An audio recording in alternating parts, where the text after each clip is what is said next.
Hi! Look what I got. This is what we call kaimito. Nag-loading ako. Wait lang, nanto ka. Kaimito and tara, kumain tayo. So, ayan. Ang bata ko, bumukuha kami ng ganito sa mga puno-puno ng kapitbahay or pag umakit kami sa bundok. Yan, kumukuha kami ng ganito. So, binigay lang to sa akin ng kapatid ko eh. Look.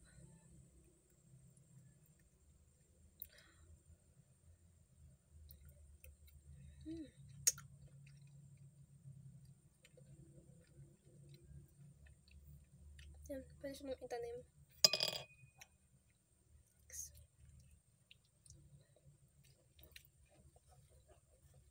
Ay!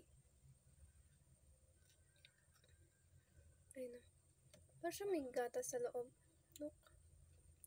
Tapos, ang lasa niya is malambot tong laman. Then, medyo matamis-tamis. Pero, hindi mo pwedeng kainin yung parang binalatan mo lang. Kailangan siya bibiakin muna. Tapos, makikita mo yung laman sa loob. Pag dito mo kasi binalatan siya, madakta siya. Tapos, didikit yung dakta dito.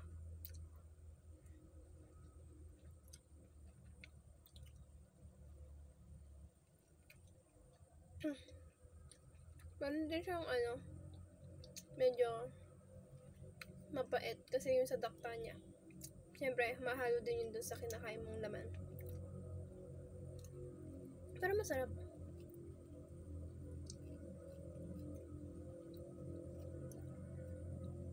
Masarap to pag malamig, tapos mainit yung panon. Para siyang pwede na rin siyang alternative sa ice cream or something creamy na gusto mo pagka summer. Nakuha to sa puno ng namin kaimito sa harapan. Pero yung kaimito na yun is lang siya, maliit lang, tapos pwede mo na siyang abutin. So meron siyang naging bunga. Napaga nga yung bunga niya eh. Dati yun, summer yata meron. Ngayon meron na siyang bunga. Sarap. Next. So, pwede itong itanim. Magiging puno siya. I'm not expert about farming or pagtatanim. Pero, sila mama, magaling sila magtanim ng kung ano-anong halaman or puno. Kasi yun ay kinalakihan nila. Next time, ililipot ko kayo sa tinataniman nila ngayon. Pero,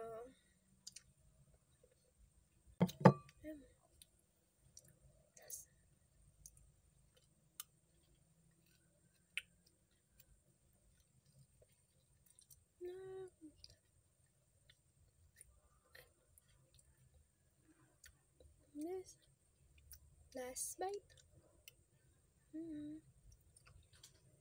So, that's all. Thank you for watching.